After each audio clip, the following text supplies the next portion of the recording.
notice as possible. All right, I'd like to welcome everybody here this morning. And thank you for coming out this morning to this meeting. And at this time, I'll have Commissioner Everett Phillips give us the invocation and the pledge to the flag. Thank you, Heavenly Father, for this most beautiful day. Thank you for all of our many blessings you have blessed us with on this earth.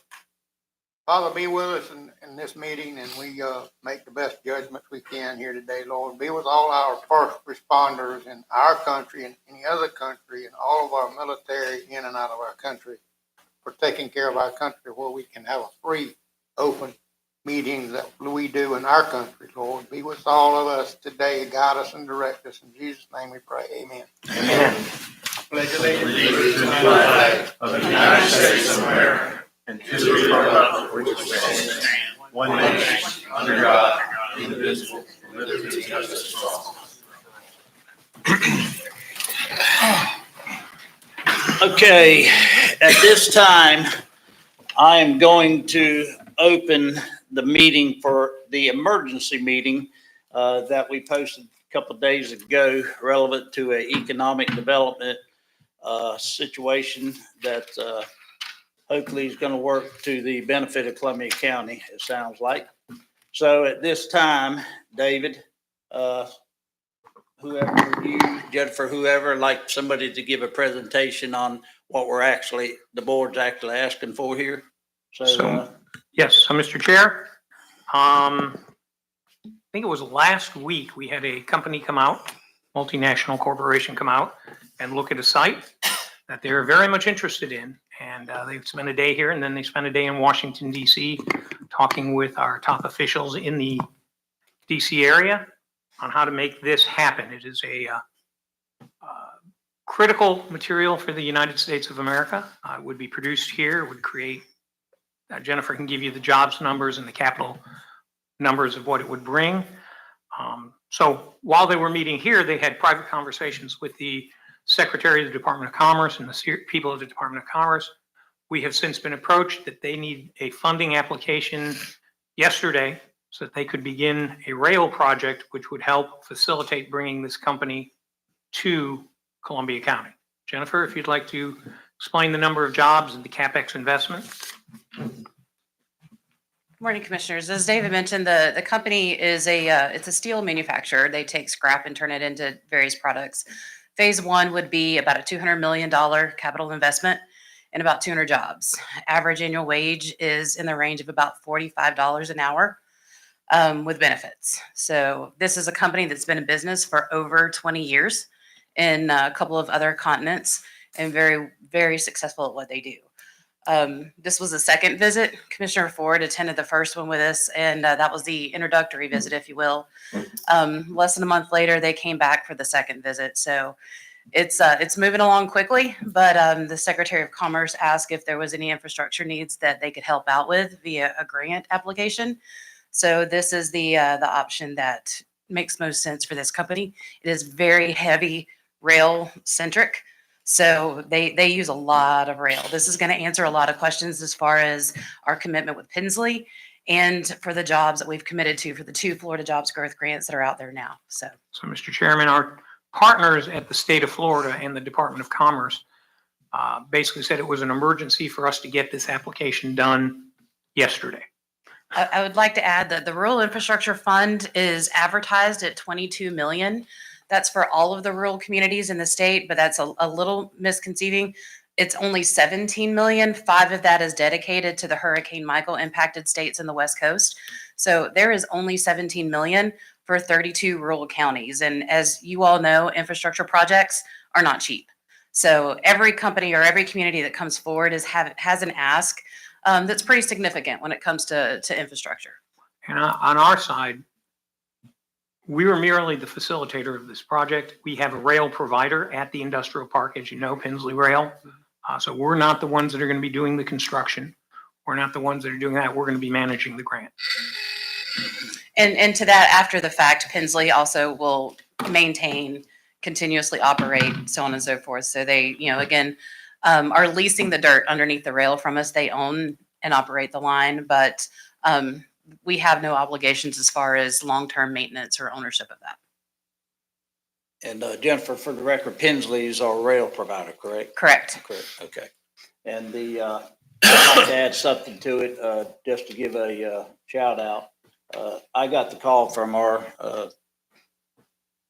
lobbyist that works very closely with Jennifer on a daily basis from Washington and expressed the urgency of this. And it's the way it kind of unfolded. I'm not going to go into all that. You can ask anybody, but it was kind of neat. And when you get these type of calls, and you got Mr. Scott in Washington still working very, very hard for us, and others.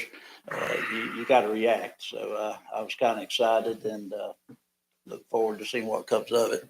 Mr. Ford, you being the chair of economic development, have anything like that? No, I just want to add, we are excited about this business coming in. We've met with them already twice, and it would be a good project for Columbia County if we can land it, and it's really looking good at this point. So. And realistically, the state of Florida is not an aggressive provider of incentives. So when the state of Florida says we want to incentivize this, that makes a huge statement. Correct. To that point, I'd also like to add, it is still a competitive project. We are not the only community in the running for this. They are looking at another state. And that state came prepared with a very nice offer. So it is still a competitive project. So we're working hard to keep them entertained and interested. The other thing, although it is a steel company, it's not a significant impact on our resources here. So they don't use a significant amount of water or gas or sewer.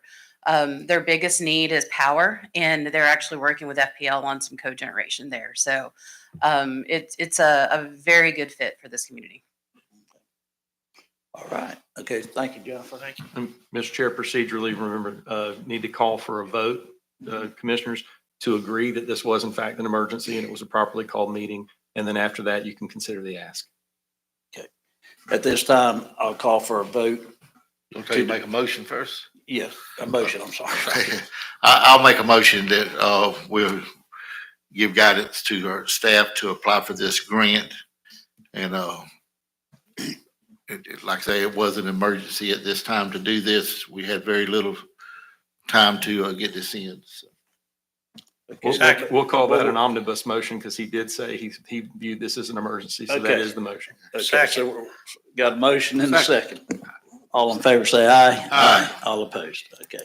We covered, Joe? Yes, sir. Now you'll adjourn this meeting and open the. Now I'll adjourn this emergency meeting at this time and open our special called meeting for July 24th, 9:30. Okay.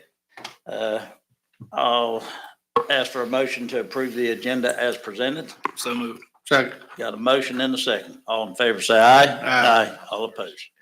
Okay. Mr. Kirby? Good morning, Mr. Chairman. As we discussed yesterday, I was unaware that the director of the Humane Society is on vacation. So I'll respectfully request this item to be moved to the next meeting, please. All right. Joel, we have to have that now. There would need to be a motion to table this item to a time certain. Motion to table this item until the next available date, whatever y'all decide. Would be the 7th of August. Motion to table this until the 7th. Second. Got a motion and a second. All in favor, say aye. Aye. All opposed. All right. Mr. Kraus?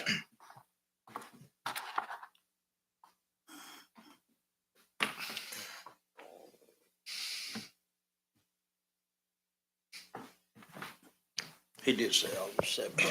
7th, yeah. Thank you all very much. I gotta drag that big book with me.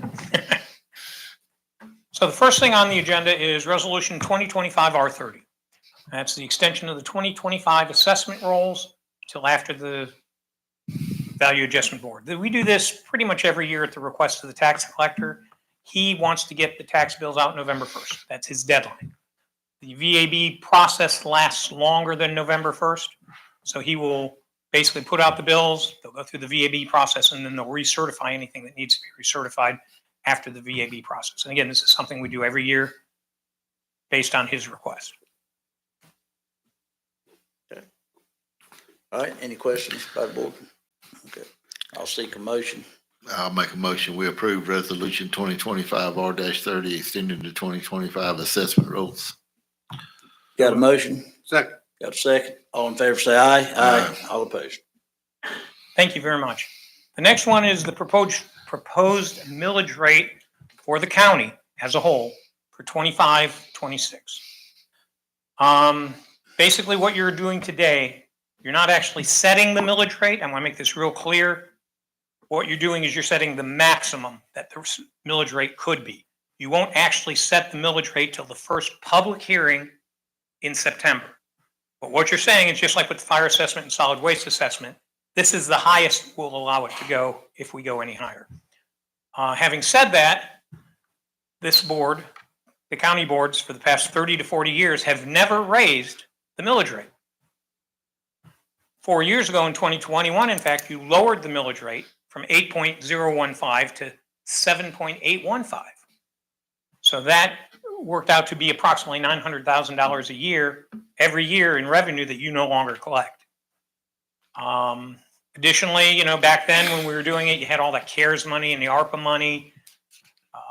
There was a lot of excess money. Those are gone. They're not coming back.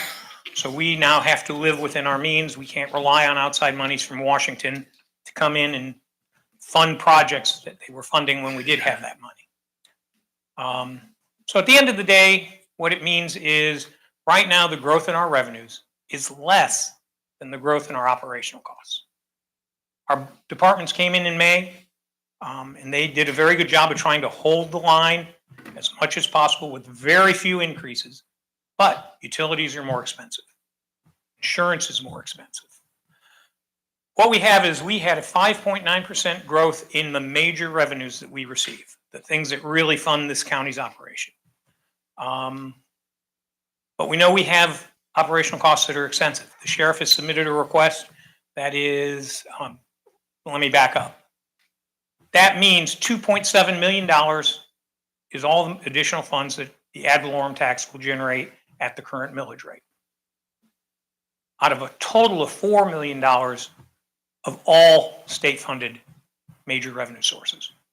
So just under $3 million. We used to have a business model where we talked about there was about $5 million every year, and you could pretty much predict where that $5 million would go and how it would go. It's not $5 million now. Now it's down to $4 million. So, there are stark impacts on our things. We lost $600,000 in business rental taxes. We didn't even know that was on the agenda, but when they passed the tax package in Tallahassee, that was taken out. So you lost that revenue as well. We don't know what Tallahassee is going to do in the future. 15.4% increase of board funds requested by the sheriff in his budget request. So our revenues are going up 5.9%. Some of our people like the sheriff need 15.4, and it's a legitimate request. We're not saying that what the sheriff requested was in any way not legitimate, but it's a big request. There's an increase in FRS. There's an increase in general insurance, utilities, repair and maintenance. You go out and get your trucks repaired, you see that the costs have all gone up. Kevin has talked a lot about what you're seeing on construction projects and how much the costs are going up with construction. Did you want to add anything on that? I think it's imperative to remember back when we had $7 million back during the additional money post-COVID, and we put that into our capital project fund. The example David's giving you is if we would not have done that at that time, you would have a significant shortfall in your construction costs right now. We are showing all those projects up, and that number is tracking. That is the example that when we did have the additional monies, if we wouldn't have used that, but those monies simply are not available today. So we talk about additional facilities. We have added facilities like Bethlehem Community Center over the past few years. Well, at some point, you've got to maintain them. You got to staff them. You've got to have facilities, people working on them. So that cost is growing faster than the cost of living because we have more stuff to take care of, and you have to take care of it. Once you build it, you got to maintain it. Maintenance cost doesn't go away. Other things that we know about are the unknown impacts of the state's debates going on. We all know that they're going to be talking about eliminating property tax. at some level to some degree. We know that's impact is probably going to be 2 or 3 years out. Because whatever they adopt, they're going to put on a referendum. We assume the referendum will pass. That's going to be a big hit for us at some point. We don't know what it is, but we're confident that something will happen. And then, the sales tax stuff, what they do there. So we're always going to be worried for the next 3 to 5 years of what's going to be happening in Tallahassee that's going to affect our ability to pay our bills. Employee retirement and retention concerns. We've talked to you before about we have a bunch of employees, senior employees, that are in the drop, that are getting ready to retire, that replacing them may cost more. Kevin had a perfect example today. We had an employee that we gave a raise to, and he came back and stayed with us, and then he said, somebody else bid out, I'm going, I'm leaving. He has problems keeping foreman? Correct. And replacing them, because you can't replace them. Even Louis, Louis was great. Louis is now retired. We cannot find somebody to fill Louis' shoes at what we paid Louis. So that's a huge push on our revenues. There was some discussion about whether we should increase the repaving funds to 5 million, so that it was $1 million per district, so it's easier to account for and gives you guys more funds. But again, that's an addition. We were at 3. Last year we went to 4. We're looking at 5. That's a $2 million cost that the growth in revenues isn't supporting right now. We all know that we have issues with EMS services, and we're trying to improve them. We're working very carefully with Columbia EMS. They're really working to improve the services, but we know there are things we need to do to help that. Those all have costs. And then there's just the growth in number of capital projects. Kevin Kirby can tell you, we used to have 4 or 5 projects maybe. Now we have how many projects? In excess of 100 million. Every capital project has costs beyond that which the grants funded them. And so the more you add to the plate, you got to pay for it somehow. And we're basically saying the plate's full. The mule no longer is toting the wagon. So not to paint a bleak picture, but this is all things you need to consider when you set that maximum millage rate and what the millage rate would be. So we were proposing just keeping the millage rate the same. When you lowered the millage rate, that was a trial. Certainly, that's within your prerogative to set the maximum millage rate wherever you want to. We're just asking, where would you like the maximum millage rate to be set? Anything you want to add, Kevin? David and I had a meeting with Mr. Powell, who's in the audience this morning. And he can answer any questions you have. He's been here for 40 years, and I think he can shed light on anything we're talking about. But I think the discussion rendered yesterday was you're either going to reduce services, such as paving money, or you're going to look at the millage rate. Those are your choices. Simply put, you're not going to continue the same path you're going as you are now. Of all the major revenue fees, that's in good shape. TDC is the one that actually is in the best shape. The tourist money. The rest of them, I guess state revenues are predicting there's going to be a slowdown. I don't know, but the growth is not there like it used to be. Mr. Powell, would you like to add anything?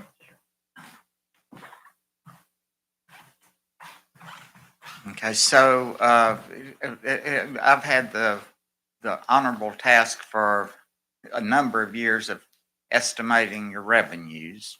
We have a formula that we've used every year, so it's consistent. And as to Columbia County, your normal state revenues are not increasing at the rate of the growth in county operations. And I can see that when you reach, Columbia County's grown a lot, when you reach thresholds of total expenditures, then the growth in the revenues just hardly keeps up with employees are about 80%, your health insurance, your FRS. I think FRS is going up like 15%. And when all of those things, it just uses up all of the money, and there simply isn't with that, that the growth in the revenues is not keeping up with the true inflation of county operations. And I can see this in other areas where the optional items they're starting to cut back on. And I'd be happy to answer, but we carefully as we have every year, we've carefully estimated revenues, because the greatest danger to a balanced budget is being too optimistic with your revenues. You can generally control expenditures, but the revenues you have to carefully estimate. And I think we have, and all of the state estimates are not out. The fuel related ones generally aren't. So we relied on actual history, recent history of collections. So when those revenues come out, I'm not expecting any major increase. Wish I had good news, so, but be happy to answer any questions of the board. So if we go back up to the millage rate that we had before we dropped it, Yes. is that gonna bring us back where we need to be to have our money coming in to take care of everything? Okay, it would add about $900,000, Okay, close to $1 million, which and so instead of having 4 million, you'd have almost 5 million. okay. When you say the 4 to 5, Dick, you're talking on the paving side of things, you mean? Okay, so, Total income. okay, Oh, so, total Total gotcha. overage income, yeah. okay, money we so, have. and to be kind of, your total revenue increase of these major state revenues that we're talking about is 4 million. Unfortunately or fortunately, 600,000 of that is the TD taxes.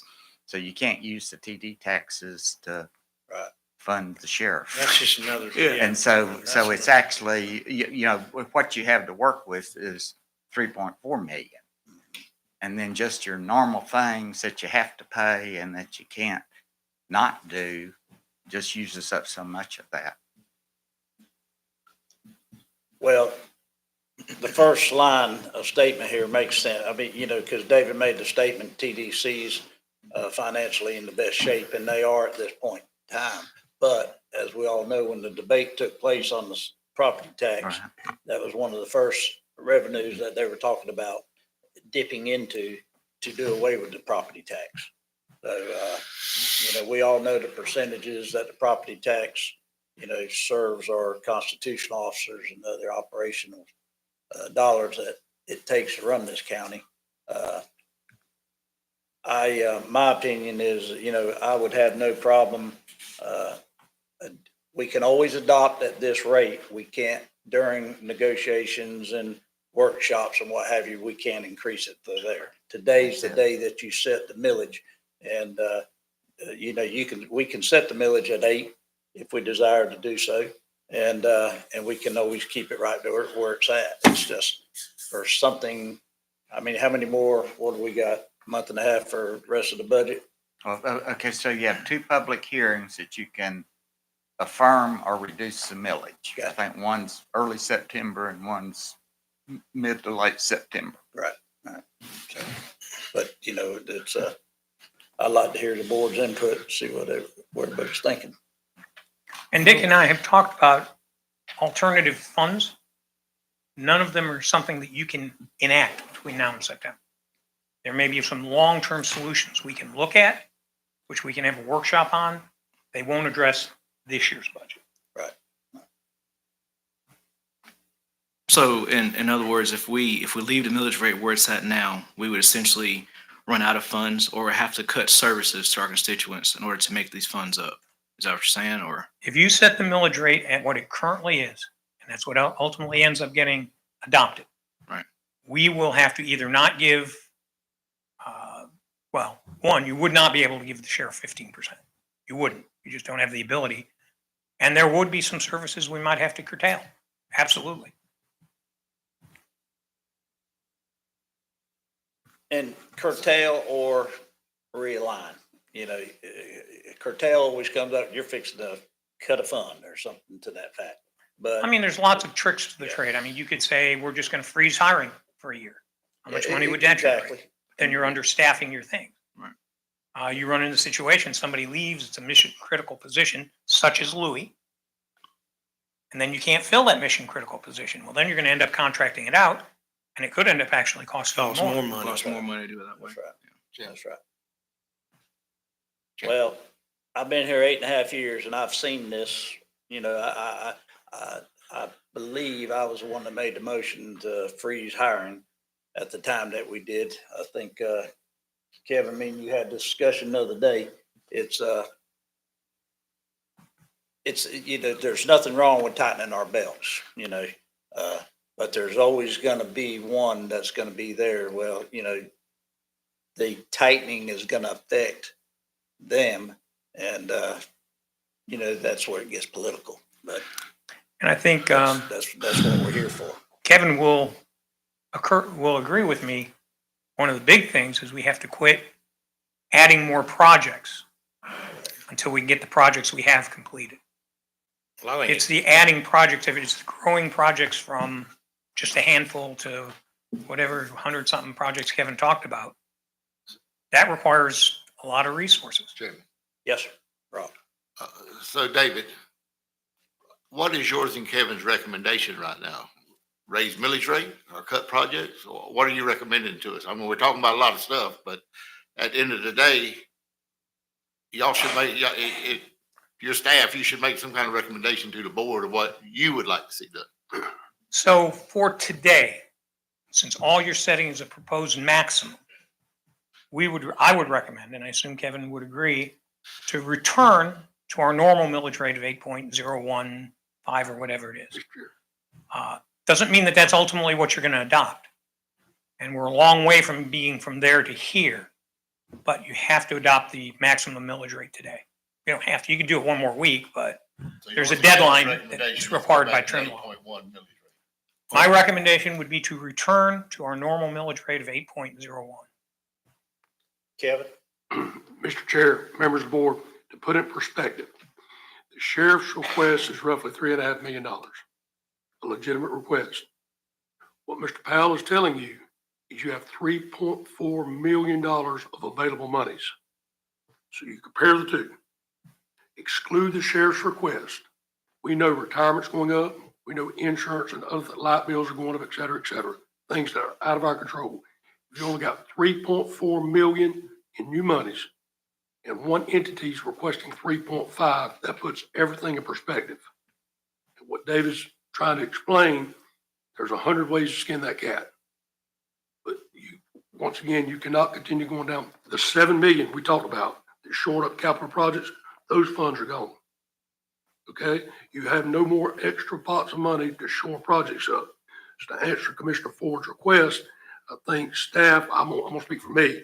The purpose of this meeting is to have an open discussion of what methodology you get there. What do you do? It's not doom and gloom. It's simply, we have to change our business model. Yep. Robert? And, you know, it's just like me at home when I spend a little too much money or I realize that I've got expenses I didn't know I was going to have.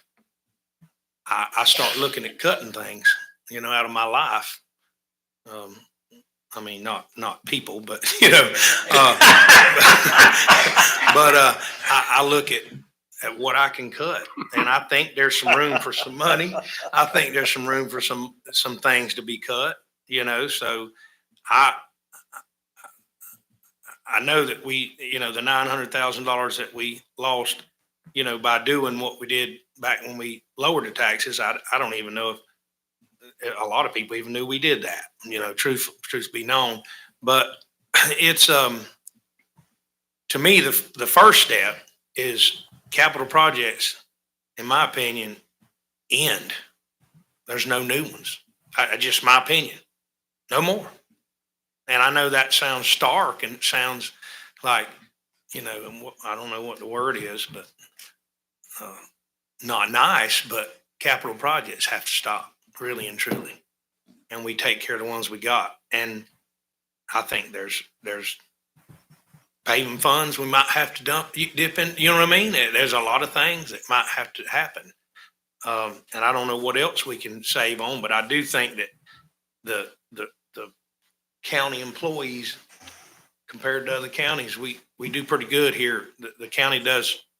I mean, we got a lot of issues with keeping people hired, and if we don't have people hired, we can't do anything.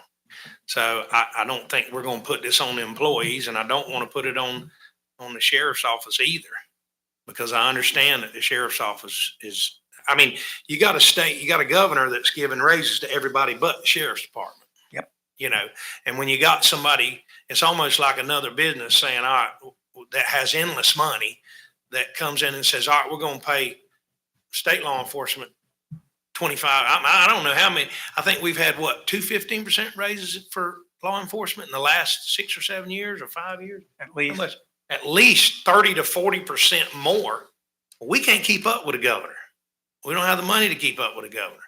But I think deputies deserve the money before state law enforcement, in my mind, really and truly. I don't know why the governor hadn't done that for, county law enforcement.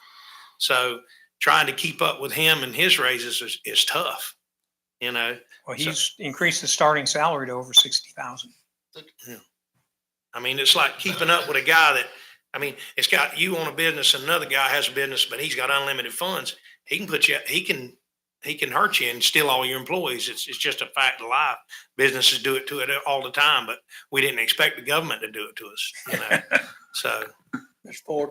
I was just say, we know what happened in 2008. How did we solve the problem in 2008? I wasn't here at that time. But I know there was a major revenue loss in 2008 and it got figured out. There were a lot of very difficult decisions that had to be made. Yeah, so decisions have to be made again. Mr. Powell was here. Yeah, we- The county was going to build a jail, nice jail.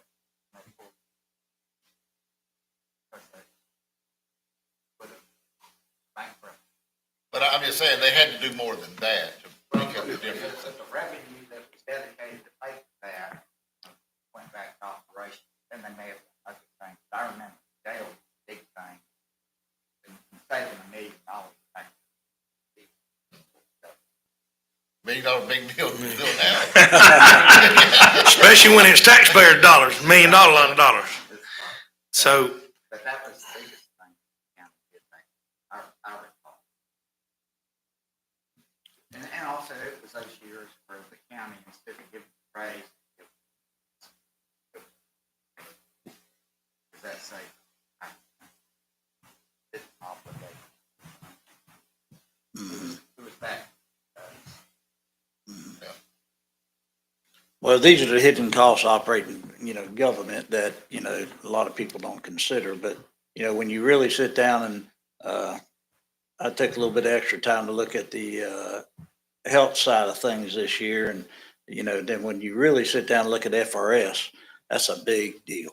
That's a debt that this county would be in, every county in the state of Florida for years to come, and but it's a necessary evil to hire and retain good employees. And it's just, it's part of the game. It's just part of the game. But But not interrupt. I did a history for another government, FRS, the regular retirement rate, gone up on, that's right. it's like 7, 14. That's right. And no, that's such a multiplier. I just questioned that percentage because I thought that was wrong, Dick, about 2 months ago, but I was wrong. Yeah, it's 14.3, I think is what the actual number is. But, and when, just to go back just a little bit on the previous meeting, when the lobbyist called and got with David, and, because one of my big concerns are on these grants is that, what's our cost of this grant? And that grant that we will be filing today for the ask of that jobs growth is zero cost to the county. So, and that's where, these grants, you got to really, really look at them. And I think we're fixing to deal with something here in a few minutes. On the line item number 5, I'm sure there's going to be a great amount of discussion there because it feels and sounds real good today, but we're planning we planned landfills out for 40 years and, you know, we gotta look at this other situation here too, but it's a big deal. So the issue Me personally, today, I ain't got no problem tightening our belt, but And, you know, I know that's what Kirby and y'all do. And so the issue today is where do you set the maximum millage? That then tells us how much money is available. So for the next month, for the month of August, that is where all the hard budget cutting happens. But you can't do the budget cutting. You can't do the budget balancing without knowing what your revenues are. This is the first step to saying, this is how much money we're going to bring in. well, you said if you set the maximum now at the 8, it can be changed back. It's not for sure. So how are you basing your budget on that without knowing the vote at the end? you gotta have 2 proposals. I'm sorry about that. Yeah, you see what I'm saying? You really don't know how much you're gonna have. Well, that's Now, if you set it at 7.8, you know exactly how much you're gonna have. If you stay with the old, what we're in now, and I'm gonna be honest with y'all, it ain't just us that's having hard times at the house. You know, it's people. You know, and they're everything that goes up here goes up for them. You know, so what I'm saying is 7.8. If we say 7.8 or 8, if we say 7.8, then you know what you got. Yep. And we're gonna cut services. That's just a fact of life. absolutely. If you say 8.0, you're still gonna cut services. Still not gonna have enough money, are we? To shore this up. Sheriff ain't gonna have enough money. Nobody. I mean, we're just not. It's $900,000. Ain't a lot of money in today's world, as far as you know, shoring up what the shortages are because of the governor, because of all the stuff with TDC, and you know, they're just preempting us on every way they can. I mean, they're trying to take over the counties. Really, I don't know how much longer we'll be in. You know, county commissioners will be here because I think they're preempting us on everything they can. So what I'm saying is going to the 8 probably is a futuristic thing that'll be good for the future because it'll be compounded yearly. But as far as this year, it's not an answer to all our prayers. No, this is going to be a tight fiscal year no matter what we do. Right. No matter what. You also have, just like you did the fire assessment and solid waste assessment, you set the maximum. You may do like you did in the past and say, we're going to do that a little bit at a time. So we're not going to Yeah, give you and that. I understand what you're saying, but you're saying you need to know what you have to work with for a budget. So what you would do, you would work with both of those numbers, the 7.8 and the 8.0. And you would say, this is what happens. This is what we cut here, and this is what we don't cut. But both of them are going to require cuts, right? Yes. For services. So I'm a little confused myself. I'm looking here, it says make a recommended motion is approved proposed maximum millage rate. Looking here, it says the recommended motion is approved adopting in the fiscal year 2025-2026 millage rate at 7.815. Then I'm looking here and no, we want to adopt 8.1 or whatever. So Our original recommendation. What is y'all's recommendation? So our original recommendation was based on the history of Columbia County, we don't raise taxes. We're just going to keep the millage rate the same. That's where that came from. But in considering the situation we're in, we would recommend restoring it to what it traditionally has always been, the 8.015. But whichever one you set, we'll live with. So David, again, So we don't want to ask to raise taxes. okay, what Robbie's statement was earlier. So if we go to the 8.0 set today, my question is, are you going to bring us back 2 proposals at the 8.0 and 7.8? So as we go through the workshops and we go through the budget, that will be a constant discussion. I understand that, but again, So at the end of the day, hopefully by the time you get to that first public hearing, we know what it is.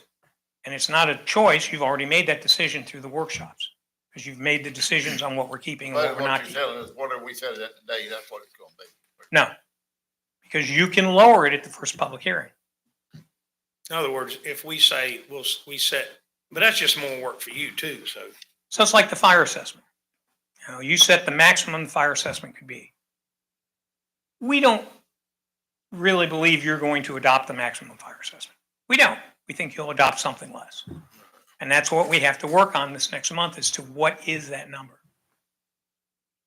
So I think what Tim was trying to say is you want to have a comparison of the 7.8 and the 8.0 to compare You side almost by have side. to, you know, because Is if that we what come you're- back and adopt 7.8, then y'all are back in the drawing board, you know what I mean? Working yourself to death trying to meet 7.8, you know what I'm saying? Because So- we've done that before and we write down the crunch time. And, you know, because staff needs to bring to us a legitimate recommendation, you know, because call it like it is. There's going to be ask that comes and when's the public ask come? So at the end of the public asking is the 17th of August. August. Okay, so a lot of these organizations that are going to come are, you know, staff's got to bring that to us. We recommend that we do not fund this. We recommend we do fund this. But, you know. So at the end of the day, Then we take it and go with it. at the end of the day, your first public hearing at the first meeting in September, there is a floor budget, and it is a balanced floor budget. And this is what we think we have to live with. You can still modify it between the first and the second public hearing, but for all intents and purposes, 1 week prior to that public hearing, all these decisions have to be made. We've got 1 month to make all these decisions. We just need to know where to start. Board, one more thing and I'll shut up. Robbie made a good point. You know, when we make this decision, everybody at home is already adjusting their budgets accordingly. Because we all have employees and of course, you know, Mr. Parnell, he works in the private sector and he sees the adjustments going on in that world there too. Yeah. So, you know, there's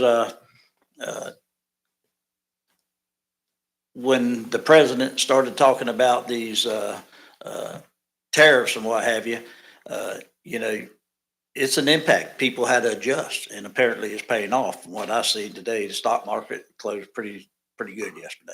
So it looks like it opened up pretty good this morning also. But with that being said, you know, we're holding our public at bay also, and that's, you know, they're going to have to adjust to this. And I'm in for the fight. I shouldn't say the fight. I'm in for the tightening our belt, and because I want to take as much pressure off of the constituent out there as I possibly can, you know, as a commissioner. And people have to realize when they come with their ass, this is what tightening your belt is, and everybody has to do it. I know the people at home are doing it. I got buddies that are in the set business and 100 different businesses. They're all slow. So we can talk about that if we want to, but when they're slow, they don't make so much money. We're slow. When they're slow, they don't buy new boats. When we're slow, we don't buy new boats. You know what I mean? And we look at what we have and we try to take some out of it. And the fact is that will still affect our services, the people, because I will put our Mr. Kirby and the county road department up against anybody. And I know that when you look at that comparison about taxes in Columbia County, we're what, 45th in the state or something? Something like that. I don't even know if that's a real number. You know, these things you read on, you know, government things that try to tell you what your tax rate is. There's all kind of things that affect that stuff that people pay in other counties that we don't, or that they get taxed on.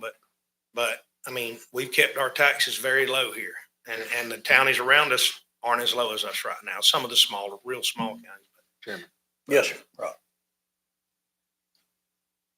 I'll make a motion that we go with the recommended motion of 7.815 millage rate. Second. Got a motion and a second. Any further discussion? Oh, Got a comment. I'm sorry. Didn't see it. Before we take the vote, Mr. Lockton, you got a comment?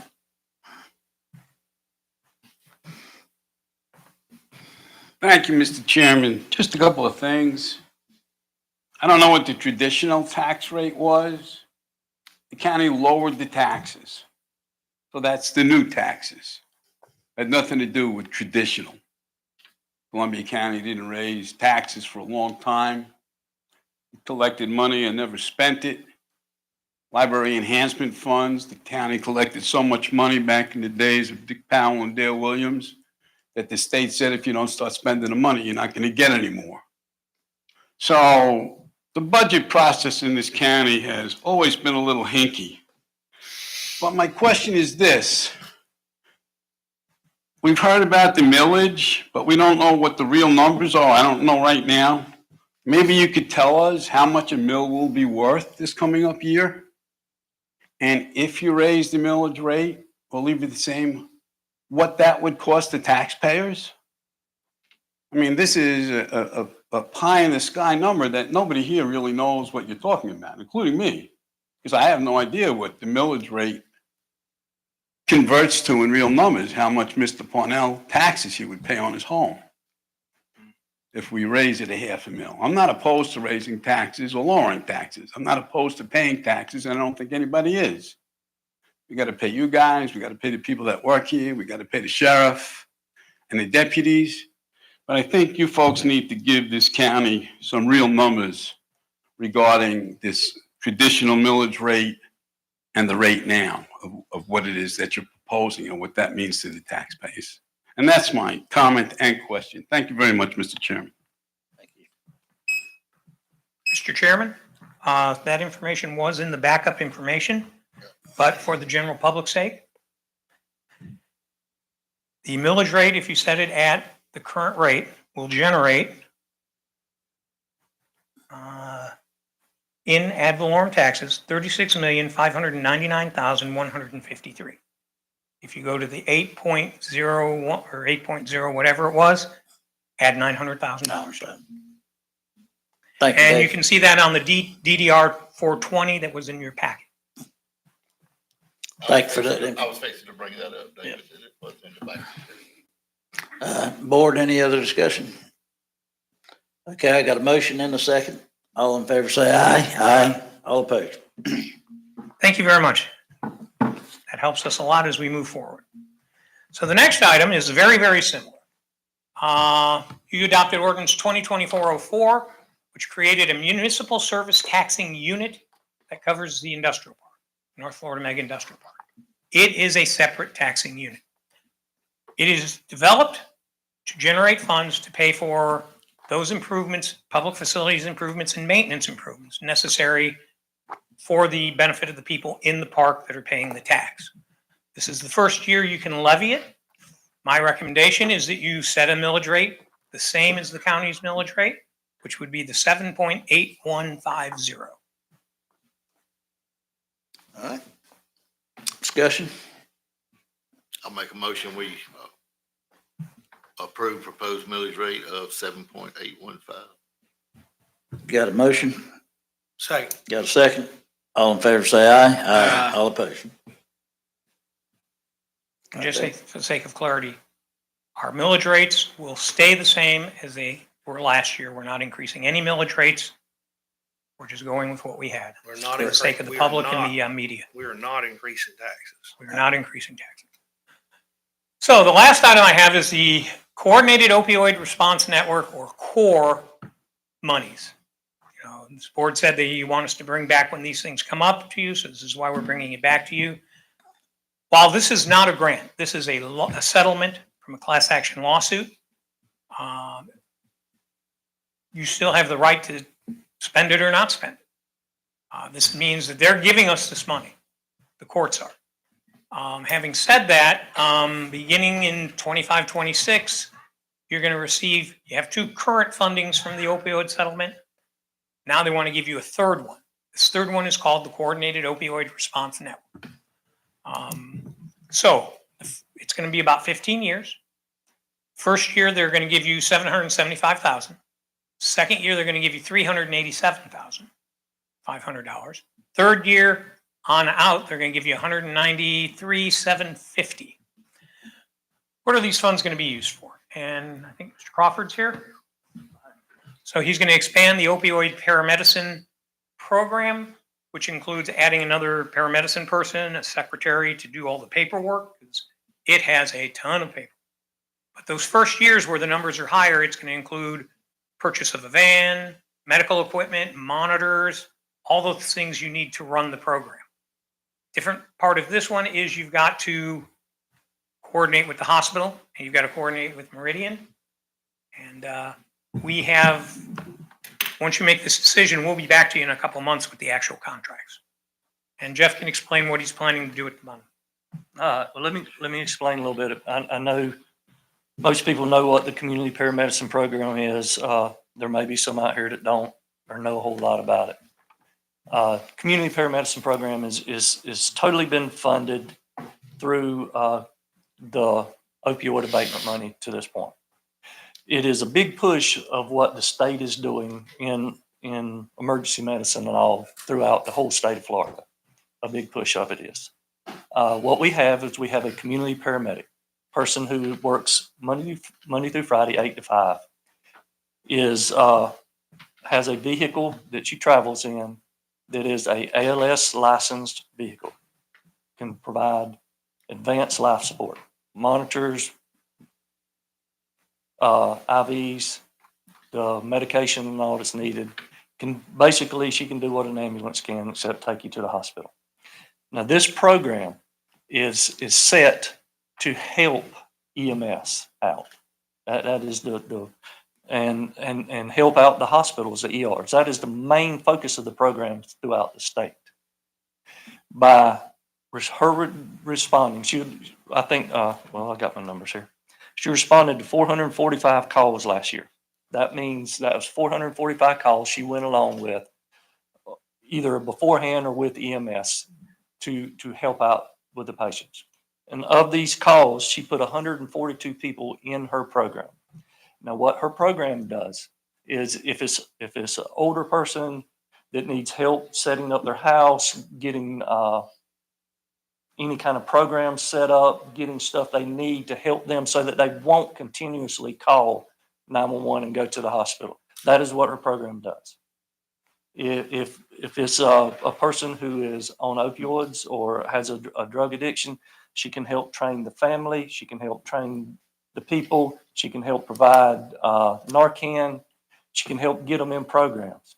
Now, when she sets them up in her program, that's not a one-time thing. Like I said, there was 445 calls that she went to, but she put 142 of them in her program. When you get in her program, she comes back out to you at least once a week, sometimes twice a week, according to what your needs are, for up to 6 weeks. She helps you set up your house. She helps you align your medication that you have from the doctors and all. She will help explain them. If you need programs, she will help set up programs, help you get other stuff, whatever it is that you need. That is what she does. She helps take the load off of your EMS system and your ER system. By doing that, by being able to go out and deal with these people and set up stuff for them, she cuts down on their 911 calls to them. So that frees up ambulances and all for other calls that are true emergency calls. Along with this, in helping EMS, she responds to calls that EMS is there's not an ambulance available right at that moment. So she can get on scene and she can go ahead and start medical care and offer whatever it may be, the IVs, the medication, the heart monitor, defibrillator, whatever it is that she may need to do, and have them ready to help go when the ambulance gets there. So that reduces scene times and all too. But our program, right now, we have one community paramedicine in our program, and she's been doing it. June made a full year of the program and all itself. And it is growing tremendously. The number of patients that she's going to is growing each month. The number of people she puts in her programs are growing. The stuff that she's able to do, the partnerships that we've made up, we've been able to partner with our health department here in Columbia County. So if they have patients that they need to be looked after a little bit and seen so that they won't have to go to an ER, they'll recommend them to her. And it may be that she puts them in her programs, and that's not even one of the 445 911 calls that she went to. People get recommended to get put in her program other ways, and it doesn't necessarily mean that it's one of the calls, 911 calls. So we have that partnership with them. We have partnership with mental health that she can help the people that need that. If there's people that have wound care and stuff that have been that are having issues with diabetes, whatever, that's not healing well, she can go by and help them with their wound care, whatever it may be for that. there's just she's just kind of an all around person that helps our community, with our medical needs and all. And it doesn't cost anybody out there a penny to do it. Now, because of the number of patients and the number of stuff, we're wanting to add a second community paramedicine person and a second or a secretary to help keep up with this stuff. There's 3 streams of revenue right now. One is the opioid abatement money and all that we were getting in the beginning, which was started with, was almost mirrors this, identical to this, what we got. It was a big chunk, then it goes down a little bit, and then for the first 3 years, and after that, I think that one is actually $247,000 a year from that point on for the 15.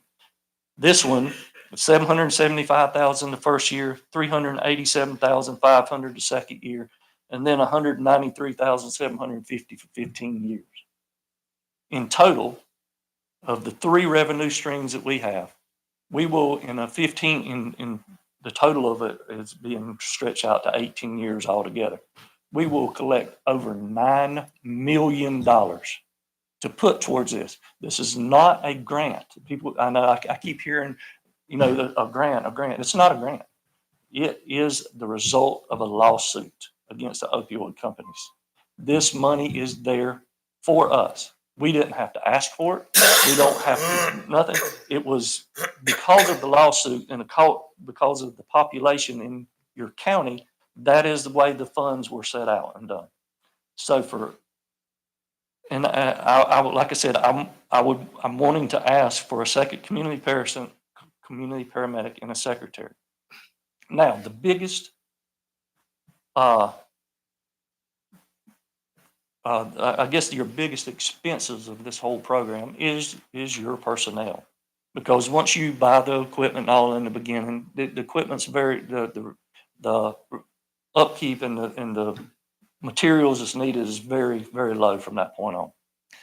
I've even figured this with the monies that we're receiving right now, adding the 2 new people, having all 3 of our people, even if you gave them a 2% raise for the next 15 years, you could not expend the money that we're going to get on this. I know that that's a big worry of how are you going to fund things in the future? How are you going to do things like that? But right here, you've got 15 years of funding that you do not have to worry about. That is given to you, no questions asked. We just have to do it, have to use it in the lines, in accordance with what their requirements are. And that is what our community paramedicine program does. Now, if you go to looking at futures after 15 years, like I said, the community paramedicine thing is a big push by the state, and it's a new thing that's only been out a few years, and it's an ever evolving entity in itself. They're working on being able to bill insurance companies for some of the services it's done. Now, Dixie County is one of the first ones in the state that has made it to the point of where they can actually start billing for some of the services that they're providing through their community paramedicine program. And we'll get to that point. We're not quite there yet with all of our requirements, but we will get there within the next couple of years. So that'll be another revenue stream that'll start coming in. So there's, over the time period of this enacting, there will be more revenue streams coming in. So, but for 15 years, you've got a guaranteed revenue right here. I like I said, and I've said in other things, everybody has their own priorities, what you think is good, what you think is needed, and all that. To me, this is one of my priorities. This medical needs in this county is because we have a lot of an older population, and we do have a lot of population that has issues, either drug related or mental issues related to healthcare and all of that needs. This is one of our way to help our people in our county. This is not going to cost taxpayers a penny. So good. I just want to add one more thing. Chief Crawford has been very conscientious to keep the costs within the funds allowed. All of these programs started with a lot of money at first, more than we could spend. Because this is a settlement, that money automatically rolls. It could roll all of it 15 years. So there is money already built in beyond the annual budget, but he's built his budget to stay within the annual appropriations every year, and he's been very conservative in his estimates. See, like, and I'm glad David brought that point up. It does roll. What, like $775,000 that we'll start getting this year. Absolutely no way we can spend all of that in 1 year. And we just don't have that need for it yet. Even with adding the 2 people, we don't have that need, aren't able to spend that much money yet. So that money will roll. So every year, when you get down to that 3rd year mark and you're thinking, oh, you're only getting $193,000, you're really not. You're still going to have good bit of money left over from the years before. I'll give you a little bit of example. Our budget this year, this coming year, it's already been approved by LSF, not including any of this core money, not including the money that we get straight from the Attorney General's office, which is the 3rd stream, not including either one of those other 2. My approved budget is $426,000 for the community paramedicine That's program. just for one person. And we only have one person in working the program right now. And the reason I bring it up is, yes, he's going to buy a piece of equipment. He's going to buy a vehicle. That vehicle is eventually going to have to be replaced. That rollover money should have plenty of money to cover the replacement of that vehicle when it's needed. So you shouldn't have to come back to the county and say, we need more money. So how is, Oh, I'm sorry, go ahead. so the person that's in the job, how are they, and maybe it was said and I missed it, but how are they compensated? Does it come out of this fund or? Yes. Okay. We set up a complete budget. That's almost like a department in itself. It has its complete budget from payroll to all of its expenses to everything that incurs with that. It has its own budget. Just want to make sure that even if we go through and you get past year 3 and 4 and on up to 15 and you're only getting that 193, or if we have 3 people, are their salaries going to be covered? Can we cover 3 or 4 salaries out of the 193,750? But it's not only the 193,750. Okay. That is one of those streams. Okay. It's 193 that. It's 247,000 from the first stream, and the 3rd stream that comes from the Attorney General's office is hard to say exactly the amount each year because it will change a little bit. But so far this year, we've collected over $100,000 on that stream also that we haven't even budgeted. We've just got in a side pocket that we're not even thinking of using yet. So you're talking 2, 3, 4, almost $400,000 a year for the next 15. Yeah. So that will way more than cover these salaries. So is there any chances that this funding could be, let's say, canceled? No, because it's like I said, it's not a grant. It's not publicly funded out of any tax money anywhere. It's a lawsuit against the opioid companies. Okay. So, David, Jeff, I guess there's a 2-part question.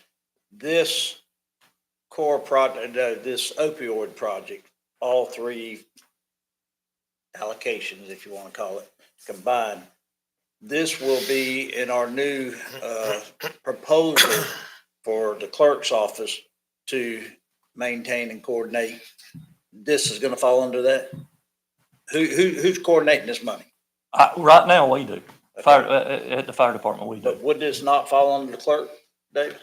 So Well, I can answer that question. Let me answer. Well, Right now, Lisa Roberts and Sandra over at the fire department are doing all the paperwork. And it's a lot of paperwork. You can ask Lisa. Oh, yeah. She'll tell you it's a lot of paperwork. I posed that question to the clerk. The clerk said, yes, it would fall within that if that position gets funded. So if the board funds that position and it gets approved by the board, they said they would help cover all that. And the reason I ask is that, Jeff ain't going to be here forever. And, the next chief may not be as passionate about this project as Jeff and stay behind it, I guess what I'm saying. So you know, just because chiefs change, I wouldn't want to see the program diminish, Right. you know, to where the public didn't benefit from it. And I would say part of the reason they're asking for a clerical position is even if you have somebody in the grant position, whether it be in the clerk, whether it be Lisa, whether it be whoever, there's a lot of records that have to be pulled. There's a lot of records that have to be maintained. Right now, Sandra can't do a lot of her responsibilities because she's having to do these responsibilities. So there's always going to be some function, some clerical function that has to be maintained in this program to keep it going. And This- I agree with Jeff there. Each one of 100%. the, Yeah. each one of the three streams has its own reporting that has to be done. Yep. There's monthly expenditures that you report, then there's quarterly reports that you have to turn in, then there's a yearly reckoning that you have to do. We had ours here, when did we have ours here back? Not that long ago. We've been audited twice. We three were times. audited and we were perfect to our money with it all. I mean, we stay Lisa's with it. spot on. So it's worked well. But like you said, I only have one secretary within the whole fire department. I'm overloading her is what I'm saying. I'm giving her more and more. Now she doesn't complain. She takes it in stride and goes with it. But at some point I'm going to burn her out. So that's why I'm asking for this second person or this secretary here. So why we've been telling you earlier, you know, that we can't keep adding to the wagon. This wagon is self-supporting. Well, that's where I'm We need more confident. projects like that. We need some more lawsuits. is what we But, need. you know, it would be cool every year to see that spreadsheet come out. Okay, these are the monies that are on the shelf, so to speak. Break it down, and then that way, you know, rather than, and I get it, you know, because I see what Jeff's saying now. That he explained it before I got a chance to ask a question, but naturally, we all realize $193,000 is not gonna, you know, benefit and everything. You know, when we're funding fire, you know, a firefighter one, I think maybe you talked the other day, 81 or 82,000 a year is what our total cost is, you know, so we know that wouldn't support the two employees, but with these other comments, I understand it a little bit better now.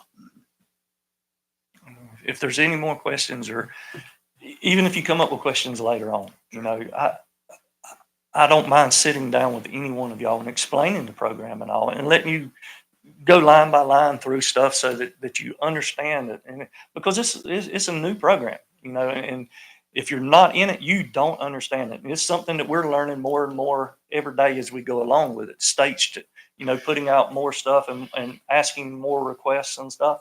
But like I said, this money won't change. It is there. It's not a grant. Jeff, from when she or he shows up prior to EMS getting there, Yes.